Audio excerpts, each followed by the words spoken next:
Hello guys! So, for today's video guys, magluto ta og tuna pasta carbonara. Diba? Social kaayo guys. Social kaayo na siya guys, pero low budget lang ni sa ato. Easy to cook na pud ni kaayo. So, sa diring dapita, magisa ta og bombay og ahos, then ibutang nato tong century tuna nga calamansi flavor. Then sa diring dapita guys, ato na dayon ning ibutang tong mga seasoning sa pansit canton. Diba? Ato lang dayon na siyang imikos-mikos para ma-mix tanan ang iyahang seasoning. Then pag umana na guys, ibutang na dayon nato tong sauce sa carbonara. Ihurot yun nato na siya guys para lami. Diba? Ato lang na imikos-mikos gamay. Then ilunod na dayon nato to ang ato ang pasta. Itong pasta nga gigamit ani guys, ang pansit canton.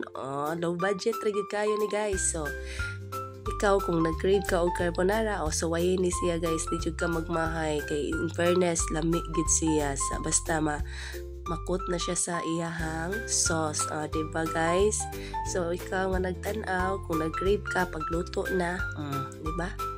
Lami kaayo og salamat sa pagtan-aw. Bye.